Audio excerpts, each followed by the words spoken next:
Hey everyone, welcome back, and this time let me show you how you can enable the double click for Apple Pay on your iPhone. So obviously we have to go to the wallet app on our device, which looks like this, and we want to make sure that our credit card is added in here. So, that if it's not, you can click the plus button and make sure that you go through the setup process. You either, upload your debit or a credit card and it's going to be in here.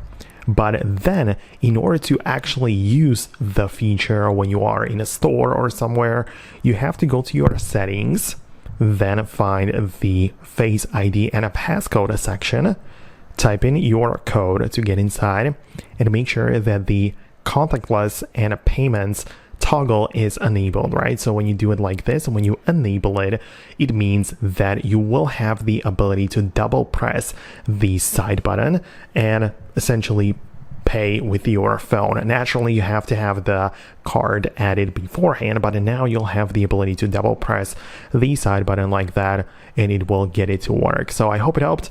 Let me know if you found this video helpful. Subscribe for more tutorials and videos like this one, and I'll see you later.